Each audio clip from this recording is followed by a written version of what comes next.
acerca de un tema muy importante para todos los que estamos aquí. El sábado pasado yo de verdad sentí que Dios nos habló. Y el Señor nos enviaba, ¿no?, a personas específicas, a corazones. Y ese era el deseo del Espíritu Santo, que éramos la respuesta del Padre a la vida de una persona. Y eso fue lo que a mí me marcó. Eso fue a mí lo que el Señor me puso en mi corazón. Y eso no solamente es para ustedes, también era para mí. Y el Señor nos envía personas, y en ese mismo deseo de lo que el Señor había puesto, quiero hablar esta noche de dos cosas. Número uno, diga conmigo ser. Y número dos, diga conmigo hacer. Entonces voy a compartir una conferencia que lleva por título Ser y hacer discípulos. A eso nos ha llamado el Señor. Amén. No voy a leer algunos pasajes, no los voy a explicar exegéticamente, no voy a profundizar en ello, pero sí voy a leer algunos pasajes como manera de introducción, y voy a ir a Habacuc capítulo 2 versículo 14. No está en la pantalla, solo lo leo. Habacuc capítulo 2 verso 14. Dice Habacuc 2:14. Lo leo por usted, si usted puede tomar nota, si usted puede leer conmigo está bien, pero si no yo leo por usted. Habacuc 2:14 dice la palabra del Señor: porque la tierra será llena del conocimiento de la gloria de Jehová, como las aguas cubren la mar. Eso dice Habacuc 2:14. Y cuando yo leí este pasaje me di cuenta que esa es la visión de Dios. Eso es lo que Dios quiere, que la tierra sea llena ¿de qué? De la gloria de su conocimiento. Le pregunto, ¿ya se cumplió con ese proyecto de Dios? ¿Todo el mundo ya tiene el conocimiento de la presencia del Señor? No, no hemos cumplido con eso. Ese es el plan de Dios.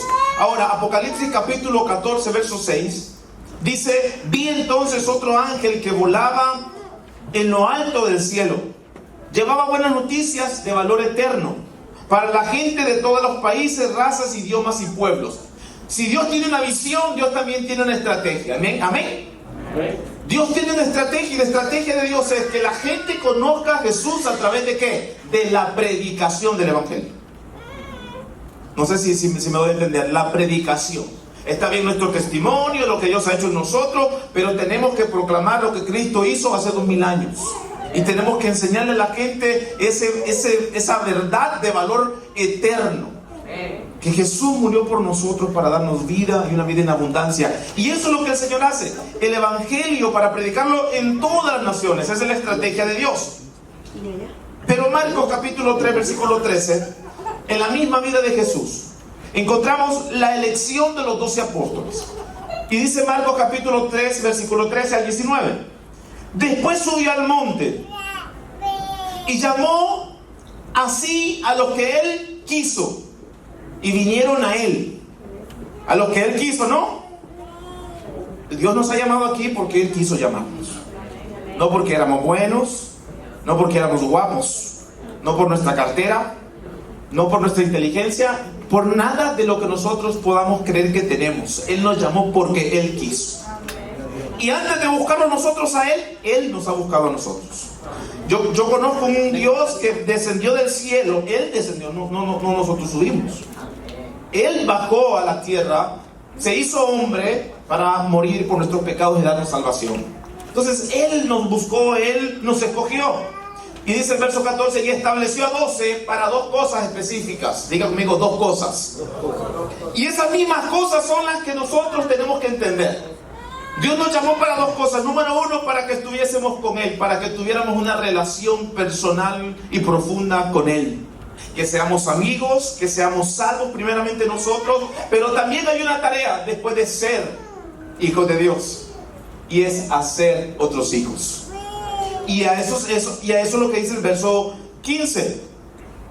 El verso 14: y estableció a 12 para que estuviesen con Él. ¿Y para qué? Para enviarlos a predicar el Evangelio, y que tuviesen autoridad para sanar enfermedades, para echar fuera demonios. Verso 16: a Simón, a quien puso por sobrenombre Pedro, a Jacobo hijo de Zebedeo, a Juan el hermano de Jacobo, a quienes apellidó Boanerges, esto es, hijo del Turmeno. Verso 18: a Andrés, a Felipe, a Bartolomé, Mateo, Tomás, Jacobo hijo de Alfeo, Tadeo, Simón el cananista. Mira el nombre que tenía este hombre, no es que era de él, ese es el nombre de él. Simón el cananista. Y Judas Iscariote, el que lo entregó, y vinieron a casa. Entonces vemos la gran diversidad de hombres y mujeres que Dios utiliza. Amén. Dios es, ¿cuántos dicen que Dios es omnipotente? Amén. Dios es todopoderoso. No existe nada que Él no pueda hacer. Él es el creador del universo. Y Él pudo haber hecho que los hombres conocieran a Jesús a través de una voz de estruendo en el cielo, y que toda la humanidad escuchara esa voz y se convirtiera a Cristo. ¿Cuántos dicen que Él pudo haber hecho eso? Pero también Él pudo haber hecho llover Biblia del cielo. Así como hizo llover pan en el desierto para el pueblo de Israel, Él pudo haber hecho llover Biblia del cielo y que todo el mundo las leyera, obligar a los hombres que lo hicieran. Él es omnipotente, Él pudo haberlo hecho. Sin embargo, Él escoge a hombres, a mujeres comunes y corrientes para la predicación de su evangelio. Y eso es lo que dice el apóstol Pablo: este tesoro ha sido depositado en vasos de barro, en usted y en mí, para la expansión de su reino. ¿Sabe por qué Dios escogió a 12 hombres comunes y corrientes que no tienen ningún brillo? A los apóstoles no tenían ningún brillo según la sociedad de ese tiempo. 12 hombres que quizás eran fracasados, no tenían ningún título académico, porque Dios quería establecer desde el principio que toda la gloria sería para Él y no para los hombres. Entonces, ¿qué estamos haciendo nosotros preguntándonos ahora? ¿Qué Dios puede hacer conmigo? ¿Qué es lo que el Señor puede hacer conmigo? ¿Cuántos años hemos estado preguntando qué es lo que tú quieres hacer conmigo? Cuando el Señor ya nos llamó para dos cosas: para que estemos con Él y para que prediquemos su evangelio. Bendito Dios. Y la predicación no tiene que ver solamente con tomar un micrófono, tiene que ver con ser testigos del poder de Jesús. De hablar de Él donde quiera que estemos.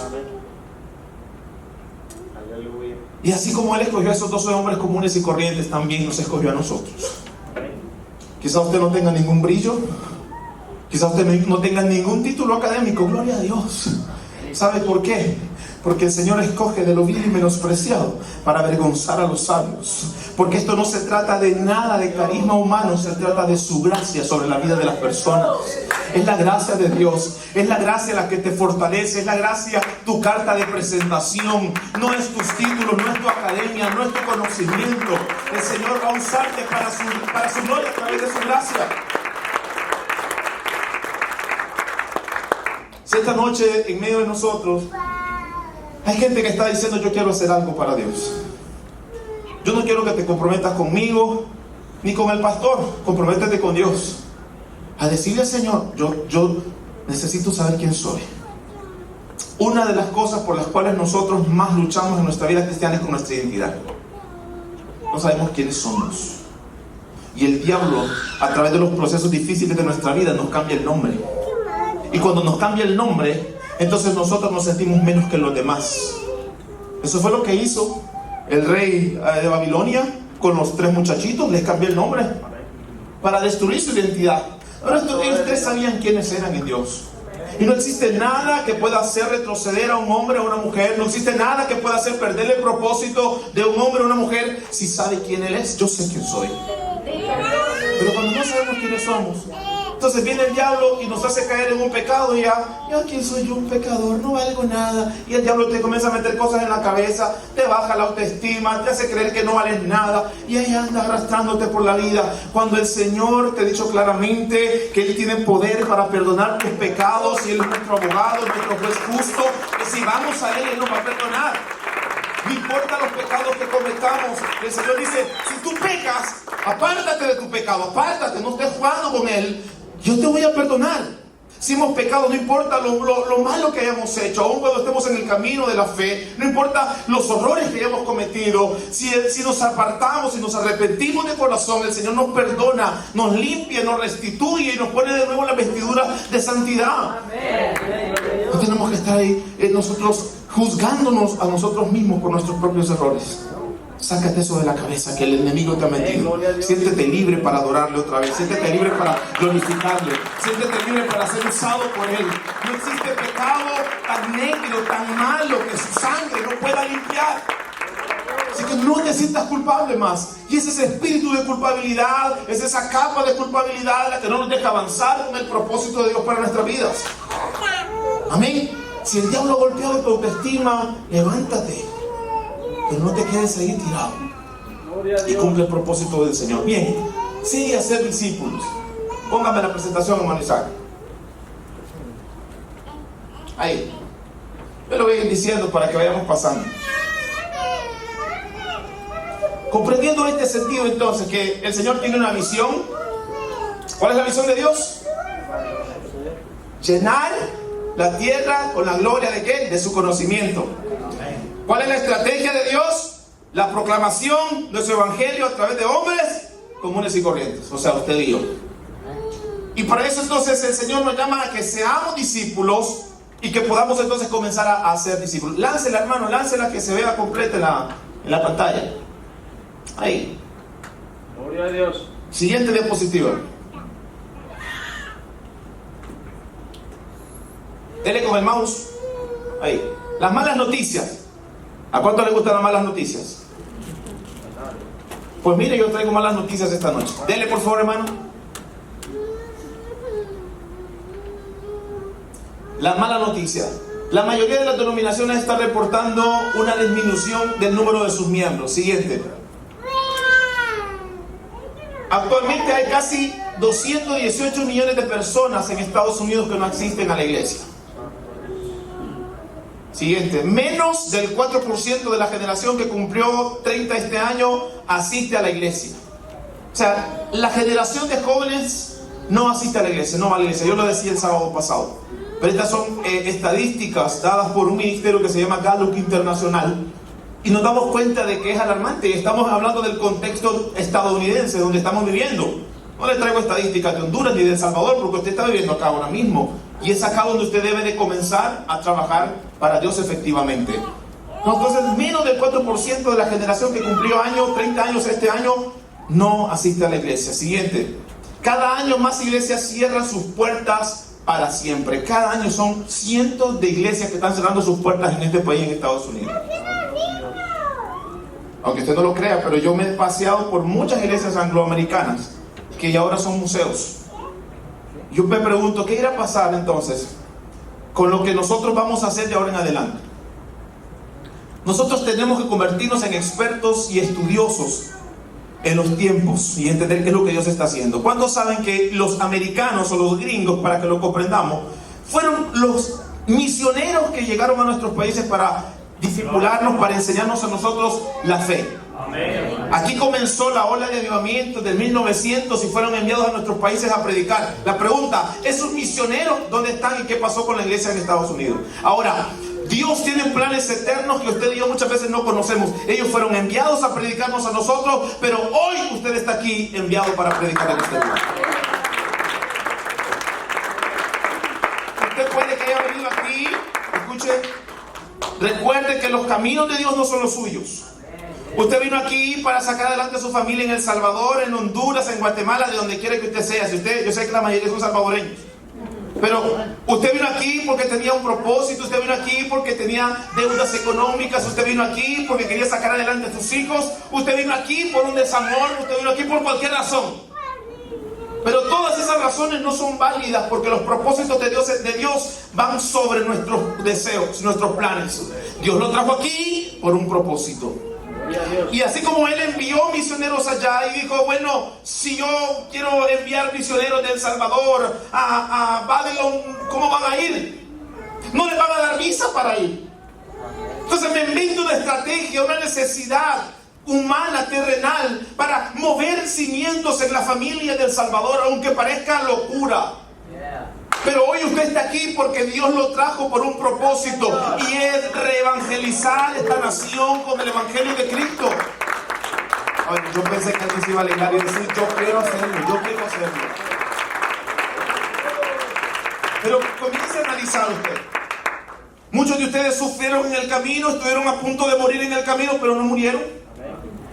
Hay otros que están allá y se quedaron allí y ahora solamente son parte del polvo y de la arena de los desiertos.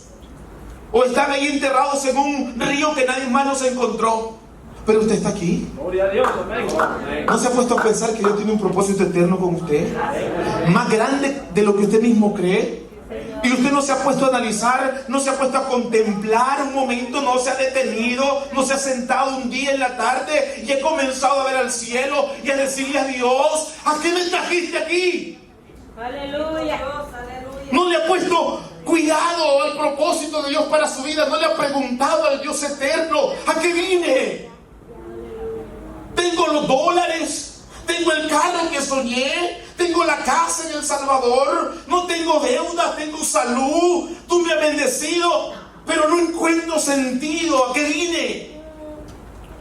Y mientras no comiences a caminar en el propósito de Dios, no vas a encontrar el sentido de tu vida. Así tengas la cuenta más grande del mundo de dinero, Bendito Dios. así te montes en el carro más lujoso que te montes, pero si tu carro no sirve para el propósito de Dios, tampoco va a servir para tu propósito. Santo Dios. Vas a sentir el mismo vacío que andabas en aquella chatarrita que andabas. El mismo vacío vas a sentir en tu carro del año si no sirve para los propósitos de Dios. Cuando comenzamos a entender la magnitud del reino de Dios, nos damos cuenta que nuestros proyectos personales son bien pequeñitos, Gloria a Dios. porque los propósitos de Dios son eternos y cósmicos. Sobrepasan la humanidad, sobrepasan el universo, y tiene que ver con algo más eterno. Comienza a sembrar tu tiempo, comienza a sembrar tus recursos en donde ni el ladrón ni la polilla corrompen. Amén. Comienza a sembrar en el reino de los Gloria a cielos. Dios. Pregúntate: ¿a qué Dios me trajo aquí? Poderoso. ¿A qué Dios te trajo? Y no solamente Dios te trajo para congregarte aquí, y que pases toda la vida sentadito. Dios te trajo para que seas un discípulo y hagas discípulo. Bendito Dios. Amén. 218 de millones de personas que no van a la iglesia. Y usted no puede decirme que no hay un campo misionero aquí, porque aquí está. Hay algunos jóvenes que quieren ir a Asia a predicar, cuando el que está compañerito de la escuela no conoce a Cristo. Santo eres Jesús. Cuando el Señor nos envía, no nos envía a lugares lejanos, nos envía a una persona, nos envía a un lugar cercano. Amén. Nunca vamos a ir allá si antes no hemos hecho algo acá. Bendito Dios. Comienza aquí, comienza haciendo algo aquí en tu contexto. A veces queremos hacer cosas en El Salvador, y yo conozco gente que se me ha acercado y me dice: hermano Joel, mire que tengo un proyecto allá, vaya a El Salvador. Y yo le pregunto: ¿qué es lo que usted está haciendo aquí ahora?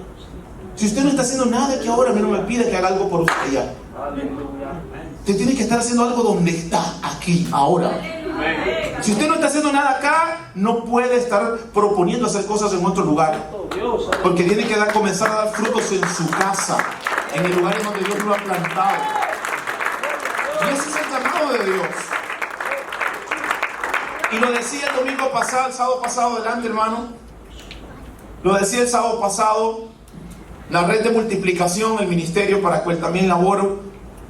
Una estadística que es alarmante en Latinoamérica, y es que, siguiente, el 85% de hermanos nunca compartirán su fe en sus vidas. Nunca. El 85% de las personas que van a la iglesia, según las estadísticas, nunca van a compartir su fe en toda su vida. Se van a morir sin hablarle a nadie de Cristo. Se van a morir sin discipular a nadie. Son congregantes, pues. Ocupan una banca. Diezman, ofrendan, y qué bueno que lo hagan. Pero el reino se trata de almas. No le van a hablar a ninguna sola persona. Y les digo, según los sociólogos, las personas introvertidas, que son los que hablan menos, usted conoce gente calladita, que no habla mucho. Según los sociólogos, en toda su vida, que el promedio de edad 70 años dice que van a influenciar a 10.000 personas en toda su vida. 10.000. Influenciar significa tener contacto, relaciones con esas personas. 10.000 personas. Y los que somos extrovertidos, o sea, que somos así, la alegría, que no hablamos más de la cuenta a veces, que tenemos que comenzar a callarnos la boca, vamos a influenciar a 20.000 personas en toda nuestra vida. Pero ni a 10.000 personas, ni a 20.000 estamos hablando de Cristo, según el 85%. Solo el 85% no está diciéndole nada a esa gente del Señor. El 15, el 13% solo compartirán su fe cuando se acuerden que son cristianos. Dios. Cuando el Espíritu Santo le diga: hey, hablale. ¿Sabe lo que usa muchas veces el Señor para que nosotros comencemos a predicar de Él? Llega una persona llorando: yo sé que tú vas a la iglesia, ayúdame. Entonces, sí, nosotros no sabemos cómo reaccionar y no hayamos qué decirle, ¿no? Ay, pero ahí tenemos que poner en práctica algo, ¿no? Hermano, Cristo te ama. Y comenzamos a predicar porque la gente llegó a nosotros, no porque nosotros la buscamos. Y ese es el 13% que están comenzando a hacer algo por Dios. Porque las necesidades comienzan a llegar a tu puerta porque dice el Señor, si tú no las buscas te las voy a mandar. Pero tienes que comenzar a hablarle a alguien, a discipular a alguien. Si tú eres discípulo, tienes que hacer discípulos. Y solamente el 2% de los creyentes, siguiente, el 2% de los cristianos comparten su fe regularmente, de forma intencionada. En otras palabras, que yo me voy a acercar a Elizabeth porque me la quiero ganar para Cristo, y voy a ir con mi esposa y no la voy a soltar, y voy a visitarla y voy a estarla hostigando, y yo le voy a mandar textos y le voy a decir a la medianoche estoy orando por ti, y le voy a decir tú eres especial para Dios, y no la voy a soltar hasta que la presente delante de Dios, la disipule, le enseñe a orar, le enseñe a ayunar, le enseñe a leer la Biblia, le enseñe a decimar. Eso es de forma intencional discipuladora. No la voy a soltar. No se trata de que la invito al culto del amigo, acepto a Cristo y que bueno, tengo una perla más en mi corona. No. Necesito hacer un trabajo intencional con ella. No descuidarla. Porque ese es el vacío que tenemos en nuestras congregaciones. Tenemos fiestas del amigo. ¡Wow! 100 amigos. La victoria no es que vengan 100 amigos. La victoria es que cuando se están después de 6 meses. No te alegres por tener 100 amigos acá. Alégrate y pregúntate de los que aceptaron a Cristo esa noche. No te alegres que pasaron 50. Alégrate después de 6 meses. ¿Cuántos están de esos que aceptaron a Cristo? ¿Cuántos se comprometieron a discipular a una persona? La excusa: no hay tiempo, no puedo, no sé cómo empezar. Tú sabes orar, ora por esa persona. O sea, nos complicamos porque queremos y decimos, ay, que tengo que tener la pedagogía, los instrumentos para discipular a alguien. ¿Cuántos de ustedes oran? ¿Necesitas enseñar a orar? Y si tú oras, es fácil enseñar a orar a otros. El problema es si no oramos. ¿Qué le vamos a enseñar? ¿Cuánto lee la Biblia? ¿Cuántos aprenden diariamente de la palabra del Señor? Eso mismo que usted aprende todos los días es lo mismo que le va a enseñar. Aprender a leer la Biblia como usted la lee. Pero muchas veces nos da miedo comenzar a ser discípulos porque a veces nosotros no lo somos. Y cuando no lo somos, y no podemos hacer nada. ¿Sabe por qué? Porque somos dispensadores. En otras palabras, no podemos dar lo que nosotros no tenemos. Usted no va a la llave de su casa, ¿verdad? A buscar Coca-Cola, ¿o sí? Al grifo, va a buscar té caliente. Usted va a buscar agua porque sabe que lo que está fluyendo de ella es agua. Y de ese dispensador va a salir agua. De la misma forma, de la boca suya debe salir palabra de bendición. Pero cuando no tenemos esas palabras, ¿qué vamos a dar? Nos ponen a orar y no sabemos, nos ponemos nerviosos cuando nos ponen a hacer una oración. Yo no estoy diciendo que todos tengamos esa fluidez de oración en público, pero orar, hablar con Dios, debe de ser algo tan normal para nuestra vida que fácilmente le podamos enseñar a otras personas a orar. Amén. ¿Cuántos ayunan aquí? Mañana hay ayuno. Yo no lo voy a acompañar, hermanos, así que gloria a Dios. Pero si usted sabe ayunar, entonces usted también podrá enseñarle a otros a ayunar. En otras palabras, lo que usted ha aprendido es lo que usted va a comenzar a hacer con otros. Una preguntita, porque es una conferencia, predicación. Estoy tratando de compartir principios, pero también de hablar al corazón. Amén. Una preguntita. ¿A cuántos de los que estamos aquí alguien nos mentoreó de esa forma? ¿Alguien nos discipuló de esa manera? Que nos agarró, nos acompañó, estuvo pendiente de nosotros. ¿A cuántos? Levante su mano. Exacto. Esa es una realidad. La mayoría de los que estamos aquí, que no levantó su mano, crecimos en el Evangelio sin que nadie nos discipulara. Y gloria a Dios por eso. Porque usted no le va a dar a sus hijos lo que a usted no le dieron. O sea, si a usted no le dieron amor, usted no le va a dar tampoco lo mismo. Si a usted lo que le dieron fue azote, usted no le va a golpear a sus hijos porque mi papá me pegó a mí. Le va a pegar a sus hijos también usted. Usted va a decir, mi papá no me dio el carrito que yo quería cuando era niño, yo se lo voy a dar a mi hijo.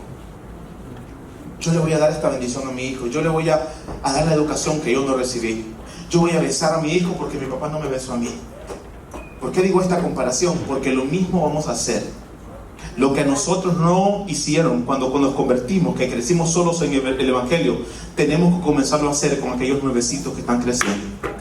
Y comenzar a amarlos y a darles lo que nosotros no recibimos, porque sabemos lo que se siente estar solo en una casa sin que nadie te dé una palabra de aliento, que te eche una llamada, que esté pendiente de ti, que te disipule. Lo que no hicieron por nosotros, comencemos a hacerlo por ellos. Gloria a Dios. ¿Cuántos recuerdan ese nombre del fin de semana? Ese nombre que Dios puso en nuestros corazones. ¿Cuántos se lo recuerdan? Es a esa persona que Dios te está mandando a traerles, a que así como tú eres discípulo, también hagas que ellos sean unos discípulos del Señor. Amén. Los veo un poco serios. Denle un aplauso al Señor, hermano.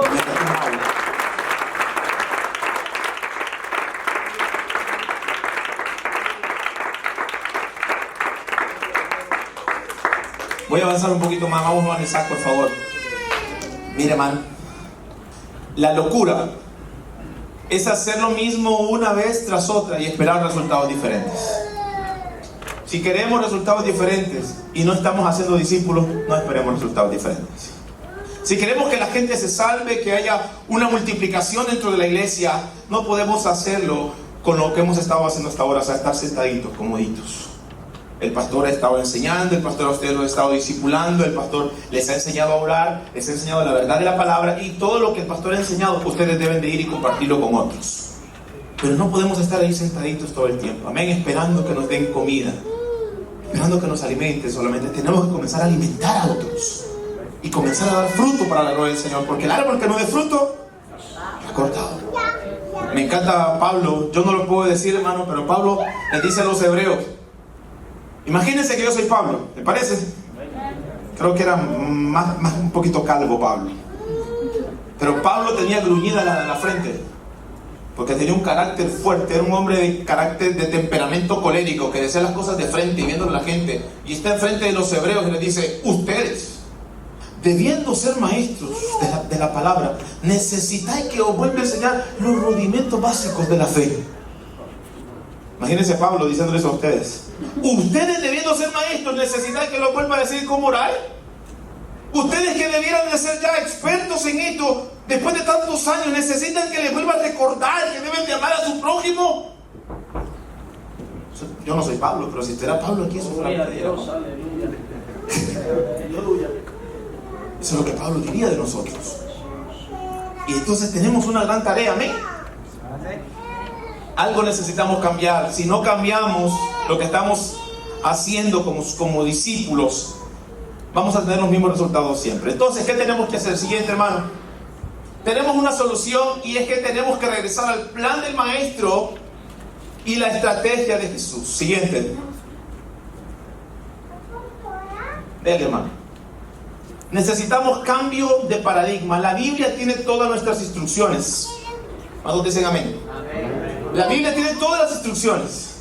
Yo trabajo para un ministerio de iglesia y crecimiento, donde damos estrategias de multiplicación para las congregaciones y plantación de nuevas iglesias, pero todo lo que hacemos cuando nos sentamos a hacer materiales está en base a la palabra del Señor. Nada es inventado, todo está en base a la Escritura.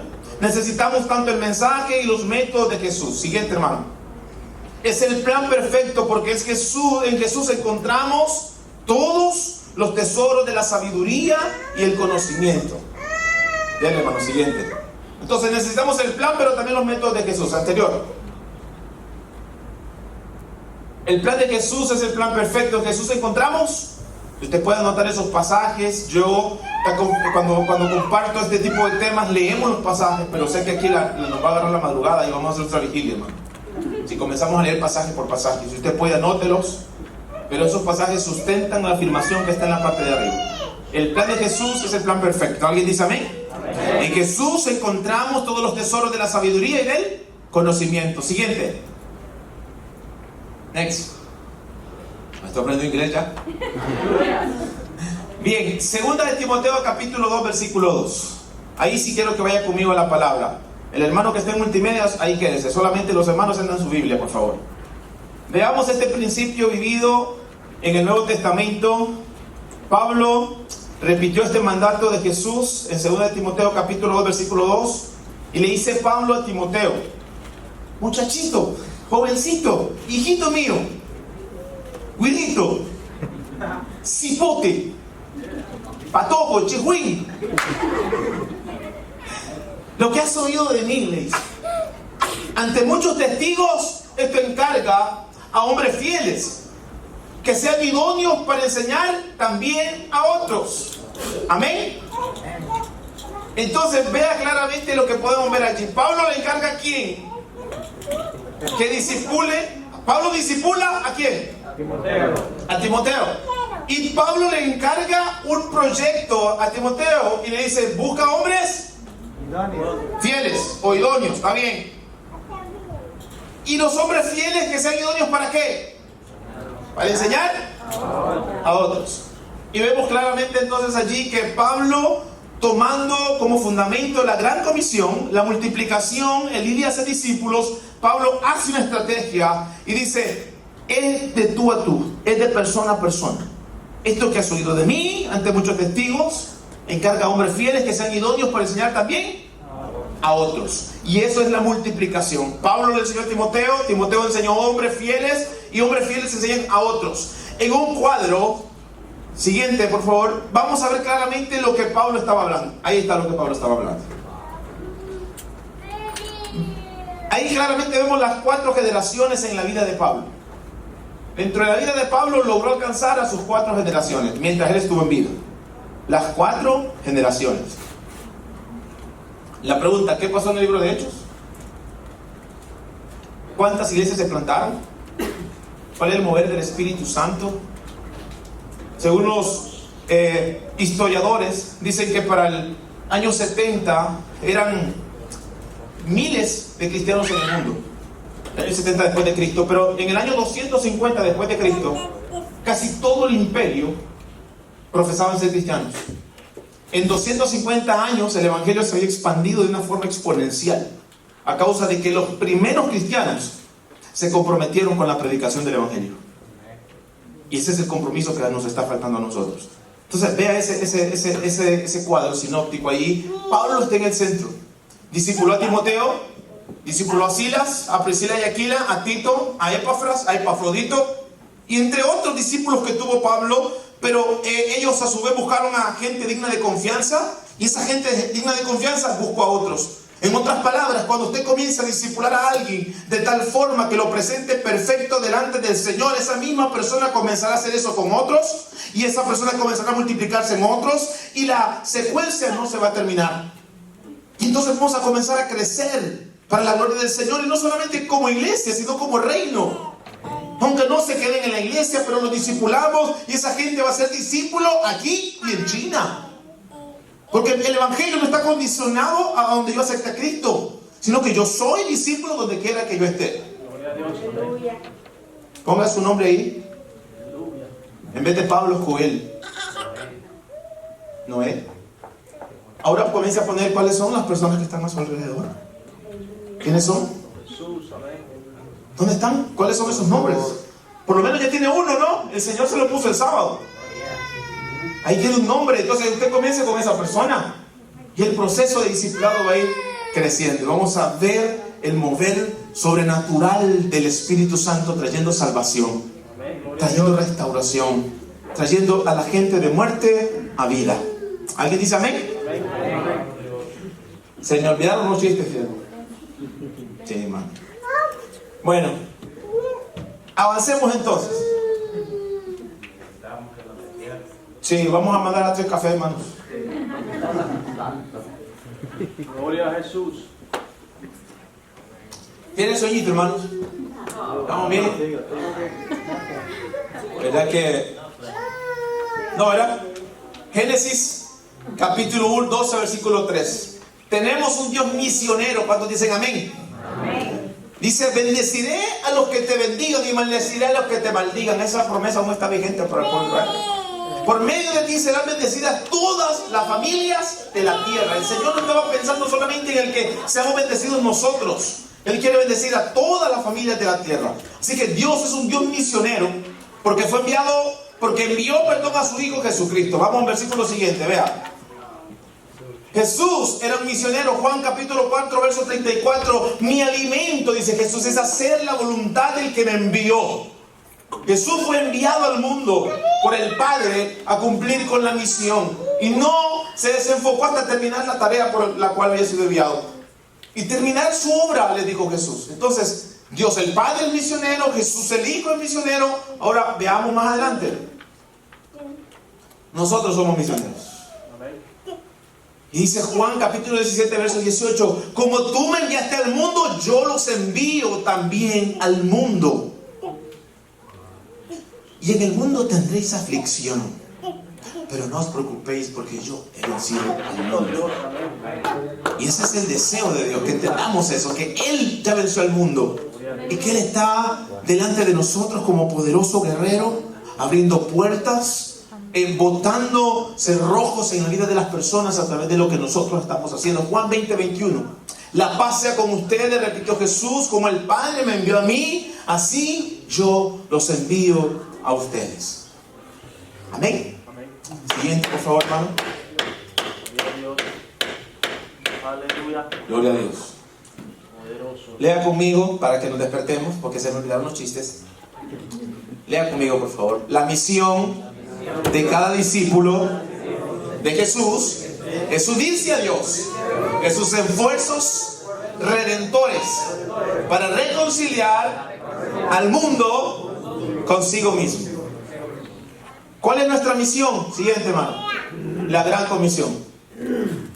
Esa es nuestra misión. Vaya, ahí está el pasaje siguiente, Mateo 28:19. Usted lo conoce. Jesús se acercó y le dijo a sus discípulos. ¿Cuántos son discípulos de Jesús aquí? ¿Cuántos son discípulos de Jesús aquí? Le hago una pregunta. ¿A cuánto le gusta que oren por ustedes? Hermano, a mí cuando me dicen, hermano, voy a orar por usted, hermano, a mí me alegra que me digan eso, aunque a veces no oren por mí, se les olvide, pero hay veces que sí. ¿A cuánto les gusta que oren por ustedes? Amén. Les tengo una buena noticia. Nos gusta que oren por nosotros, hombres, pastores, hermanos, amigos, pero Jesús oró por nosotros. Y en el capítulo 17 del Evangelio de Juan, Jesús, léalo, vaya a su casa y léalo y escudriñe esa escritura. Jesús ora por usted. Y ora por tres cosas. Y Él ora por protección, por santidad y por unidad para nosotros. Pero Jesús oró por nosotros. Dice, por los discípulos que han de creer en mi nombre, por la predicación, ustedes, nosotros. Así que siéntase contento. Cuando no tenga ánimo, siéntase contento, porque Jesús oró por usted, para que usted cumpla esta visión, este proyecto que es de Dios. Y Jesús se acercó y le dijo a sus discípulos: se me ha dado toda autoridad en el cielo y en la tierra. Por lo tanto, vayan y hagan discípulos de todas las naciones, bautizándolos en el nombre del Padre, del Hijo y del Espíritu Santo, enseñándoles a obedecer todo lo que los he mandado a ustedes. Y les aseguro que estaré con ustedes siempre hasta el fin del mundo. Hay 4 claves, siguiente hermano, hay 4 claves dentro de estos pasajes que encontramos, y uno de ellos es que dice vayan. No dice vengan, dice vayan. El congregarse es parte de nuestro crecimiento, pero pasamos más fuera de la iglesia que dentro del templo. ¿Por qué razón hacemos menos cultos que estar en el mundo? Porque la tarea no es tanto estar aquí, sino estar afuera. Nosotros quedamos en el mundo. Aquí venimos a... ¿Saben qué venimos a hacer aquí? Hermano, a recibir nuevas fuerzas. La iglesia representa el monte alto, el monte de Dios, en donde escuchamos su voz, en donde somos edificados, en donde somos desafiados, en donde crecemos en su presencia. Pero allá es Egipto, hermano.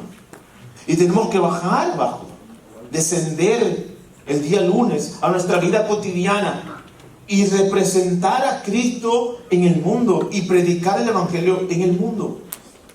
Porque la clave es vayan, no vengan. No podemos estar aquí. Imagínense, hay una clave que muchas iglesias usan, y es el escapismo de la gran comisión. ¿Y cuál es el escapismo? Nosotros somos santos, nosotros tenemos que estar encerrados en el templo todo el tiempo y no tenemos que buscar a nadie, porque los que han de ser salvos ya están aquí. Eso es pecado, hermano, y eso es una herejía, porque Dios murió por todos, no solamente por algunos. Eso es lo que dice la palabra, por todos. Vayan. Siguiente clave, hermano: hagan discípulos, no solo miembros de la iglesia. Siguiente, hermano: compartan con todos, no solo con algunos. Así que todos, hasta que todo el mundo escuche, hasta que todos escuchen quién es el Señor. Siguiente: bautizándolos y enseñándoles a obedecer todo lo que Jesús le mandó.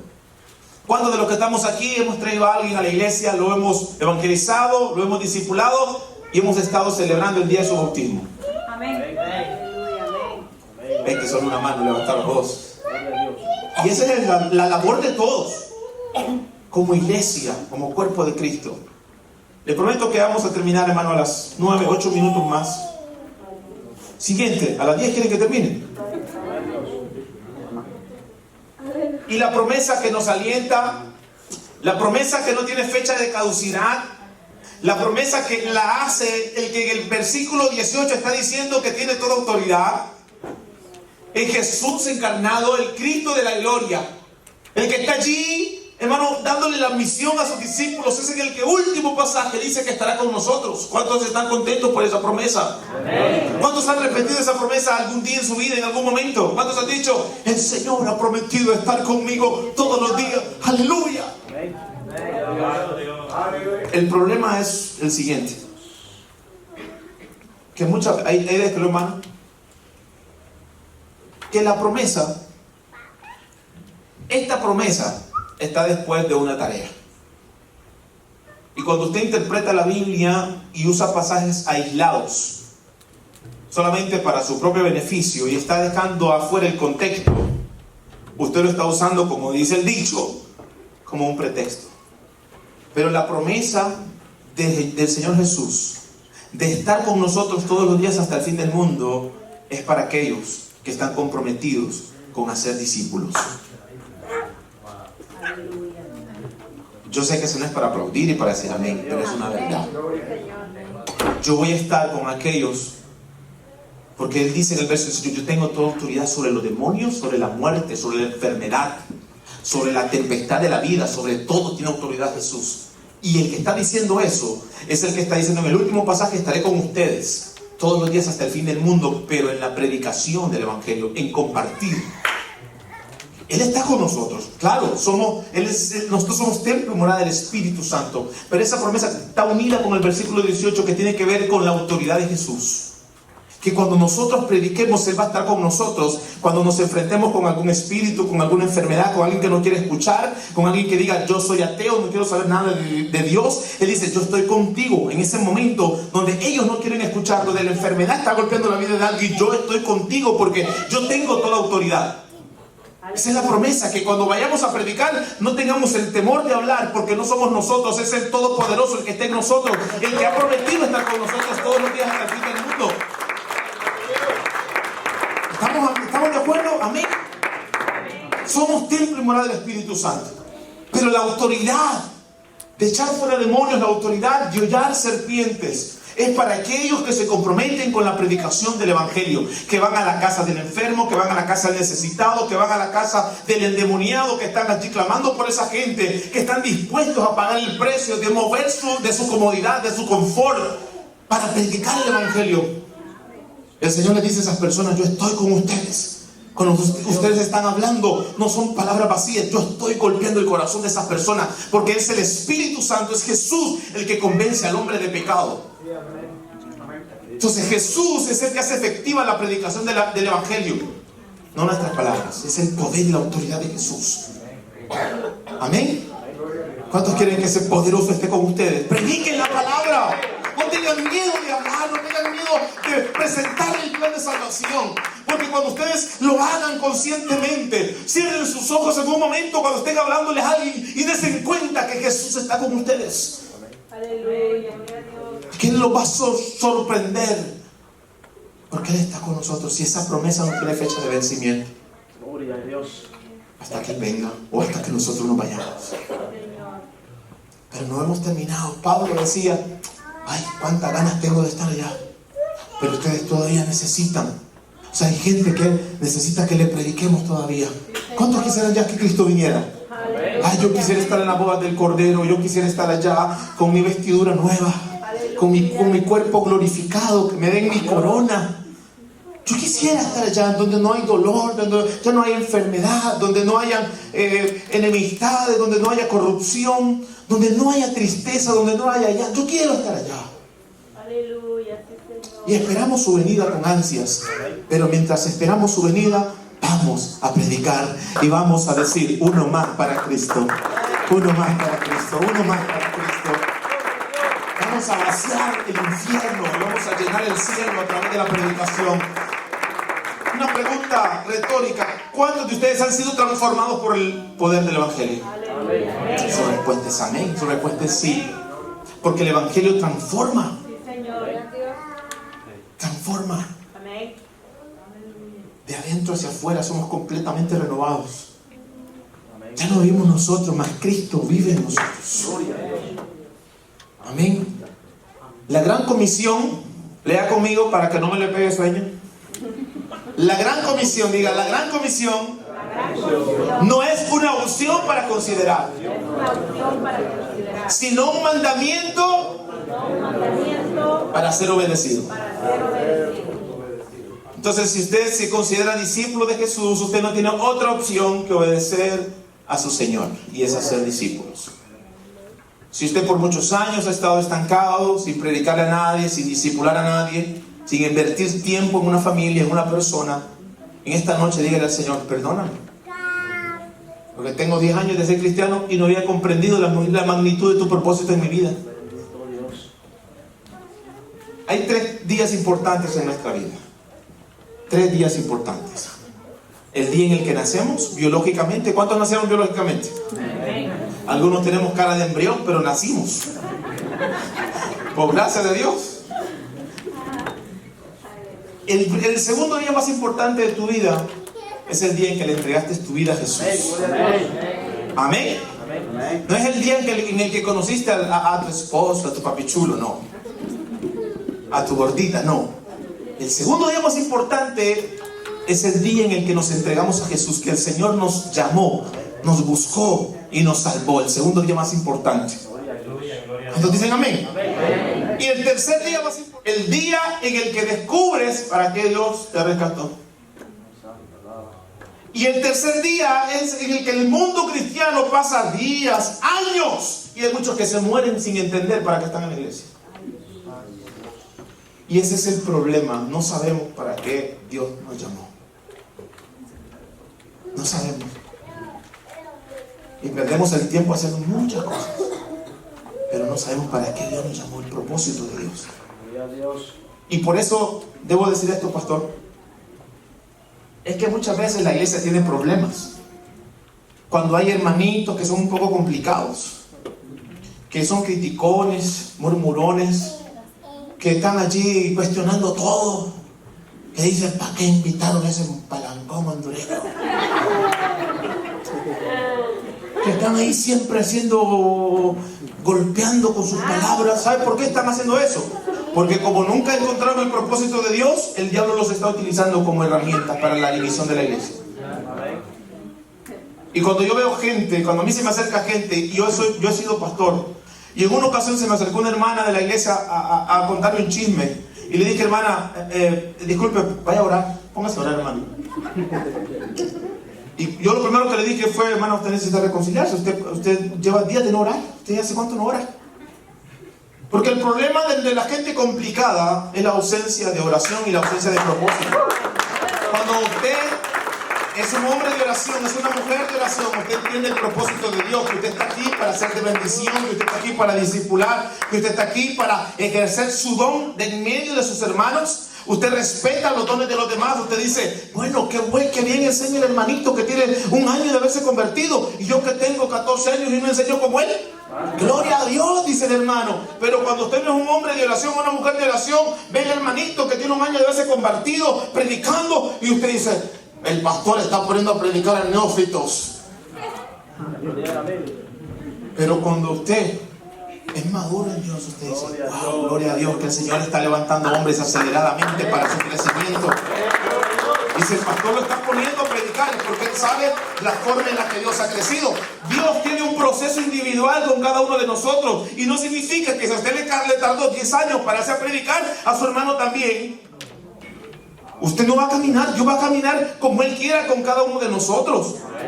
Hay gente que a la edad que yo tengo nunca habían pastoreado una iglesia de 28 años. Comenzaron a los 40 a pastorear. ¿Qué culpa tengo yo, hermano, y no se enoje conmigo? Pero el Señor usa a la gente de la forma en la que Él quiere, y usted debe de aceptar, porque somos un cuerpo. El que está a su lado es necesario, el que está delante de usted es necesario, el que está al frente de usted es necesario. Y le tengo una buena noticia: usted también es necesario. Es una pieza clave dentro de la iglesia. Esto es importante, amén. Yo no comprendía tanto la unidad y la necesidad de la unidad hasta que un amigo mío en Puebla, México, este año, un muchacho de California, el director de jóvenes de la Iglesia Profecía del estado de California, se llama, vale, que es mi amigo, ¿verdad? Me está viendo en Facebook, ya se me olvidó el nombre. Se está casando ahora, Omar González. Omar González, muchacho, tomó, ¿usted conoce las piezas de Lego? Tomó, hermano, un pedazo de Lego y piececitas de Lego y le dio a todos los jóvenes de la conferencia. Yo dije, ¿y Omar qué está haciendo perdiendo el tiempo? Dándole piezas de Lego a los muchachos. Y le comenzó a decir a cada uno de ellos, pongan su nombre en esa pieza de Lego. Y pusieron su nombre en la pieza de Lego. Entonces yo me paré en la parte de atrás y comencé a ver, ¿qué están haciendo? Jugando con un marcador y con unas piezas de Lego. Y luego puso la tabla donde van a pegar los Legos en el altar y comenzó a decir, comiencen a colocar sus piezas de Lego allí uno por uno. Y los jóvenes comenzaron a pasar y comenzaron a formar un edificio hacia arriba, porque la pieza era pequeña y eran muchos jóvenes. Comenzaron a armar un edificio, y cuando estaba armando el edificio tenía parecido a una iglesia. Gloria a Dios, hermanos. Me asustó. Le quiero decir esto porque es una ilustración importante. Y cuando las piezas de Lego estaban terminadas, el hermano levantó las piezas de Lego y habían construido con las piezas de Lego una iglesia de Legos. Y me llamó la atención que le comenzó a decir a cada uno de ellos, ahora acérquense y tomen su pieza de Lego. Pero antes de que la saques, quiero que busques la persona que está abajo de ti, a la par tuya, en las piezas de Lego. Y ahora comienza a buscar esas 4 o 5 personas y reúnete con ellas. Y lo que me encantó es que cada uno de los que estamos ahí somos importantes y formamos el edificio que se llama iglesia. Entonces, cuando tú encuentras tu lugar en el edificio, en la construcción espiritual, como piedra viva que tú eres, entonces tú no tienes tiempo para estar hablando de los demás, de los talentos de los otros. Tú ejecutas tu llamado, tu propósito. Tú eres efectivo en lo que tú estás haciendo, en lo que Dios te llama a hacer. Porque yo no soy bueno en muchas cosas de la iglesia. Yo no puedo cantar. Yo no soy bueno haciendo drama. Yo no soy bueno tocando un instrumento. Yo no soy bueno quizás predicando. Me gusta la enseñanza. Me gusta manejar procesos dentro de las iglesias. Ayudar en algunas cosas. Me gusta hacer ese apoyo. Y eso es lo que yo quiero hacer. No quiero llegar a incomodar a nadie. Entonces encuentra tu propósito. Encuentra tu tercer día más importante en tu vida. Y ponte a la disposición y dile, pastor, yo creo que el Señor me está llamando a mí a hacer esto, pastor, yo quiero que usted me oriente. Porque muchos de los que están aquí pueden tener llamado a ser maestros. Aparte de la gran comisión que tiene que ver con reconciliar todo para Dios, que esa es una tarea muy personal, de predicar, de discipular a alguien, pero también dentro de la iglesia, si somos discípulos, tenemos que poner al servicio el talento y el don que Dios nos dio, para que la iglesia pueda ser edificada. Amén. Entonces, encuentra tu lugar dentro de la iglesia. ¿Qué el Señor te está llamando? La gran comisión, repito, no es una opción para ser considerada, sino un mandamiento para ser obedecido. Cristo no vino para ser cristianos. Siguiente. Él vino para ser discípulos. Jesús, si usted lee todos los evangelios, si me equivoco, corríjame ahora mismo. Yo no leo que le haya dicho a nadie cristiano. Jesús les decía discípulos. Ese era lo que el Señor les enseñó. Les decía hermanos. Les hablaba con un compromiso mayor que el ser solamente un cristiano. Creo que fue en la iglesia de Antioquía que se le dijo por primera vez a los discípulos cristianos. Y luego más adelante también el rey Artajerjes le dijo a Pablo, por poco me persuades de ser cristiano. Pero Jesús a nadie le dijo cristiano. Pero nosotros nos quedamos con eso. Pero deberíamos de llamarnos discípulos de Jesús. Amén. Gloria a Jesús. Cristianos, que significa seguidor de Cristo. Aleluya. Pero el discípulo no solamente es seguidor de Cristo, lo vamos a ver ahora. Miren lo que son los discípulos. Siguiente, hermano. Las primeras palabras del ministerio público de Jesús fueron Marcos 1:15, se ha cumplido el tiempo. Decía, el reino de Dios está cerca, arrepiéntanse y crean en las buenas nuevas. La primera etapa de ser un discípulo es arrepentirse. Y en 17 podemos leer el llamado a sus discípulos. Y les dijo, vengan, síganme. Y os haré pescadores de hombres. Es decir, que una vez que una persona se ha arrepentido y creído, si él es un discípulo de Jesús, dos cosas deben de marcar su vida. Es que debe de seguir a Jesús. Primero arrepentirse y luego seguir a Jesús. Ahora, hay otras cosas importantes con el tema del discipulado, de ser un discípulo. Siguiente, hermano. ¿Cuáles son las tres etapas? La número 1 dije, digo, seguir a Jesús. Un discípulo sigue y obedece a Jesús. 2, los haré, que tiene que ver con transformación constante, con el verbo en continuo, en presente continuo. Nos está transformando. Todavía el Señor no ha terminado con nosotros. Un discípulo está siendo transformado por Jesús a ser más como Él. Amén. Siguiente, 3, pescadores de hombres. Un discípulo está comprometido con la misión de Jesús y está pescando hombres y mujeres para la gloria del Señor. 3 características. Amén. Seguir a Jesús, ser transformado y convertirme en un pescador de hombres. Si no tengo esas 3 características, somos cristianos, pero no somos discípulos. ¿Quién quiere ser discípulo de Jesús? Amén. Tenemos que tomar este compromiso. Amén. Bien. Las 2 partes de nuestra vida. Siguiente. De nuestra vida cristiana. 2 partes de nuestra vida. Dele, hermano Isaac. Al final le damos una ofrenda, hermano. Nuestro compromiso es ser discípulos de Jesús. Amén. Ser discípulos de Jesús, de ser un discípulo bíblico. Y nuestro compromiso también de hacer discípulos bíblicos. Si soy un discípulo bíblico, voy a hacer discípulos bíblicos. Ya estamos terminando. Siguiente, ¿cuál va a ser nuestra decisión en esta noche? ¿Obedecer o desobedecer? Tenemos 2 opciones. Continuar con lo que estamos viviendo, con la vida que estamos llevando, sin entender el tercer día más importante de mi vida, el propósito de Dios. O decirle al Señor, Señor, tu palabra nos habla. Porque un día delante del Señor, puede que sí, yo no soy profeta, ni tampoco conozco la mente de Dios para decir, el Señor ahí en el cielo le va a decir. Pero uno dice estas cosas, ¿no? Puede que algún día en el cielo el Señor diga, yo les dije que hicieran discípulos, que había una persona a la cual te estaban enviando. No podemos negar que Dios habla a través de su palabra y que el Espíritu Santo también nos constriñe y nos convence.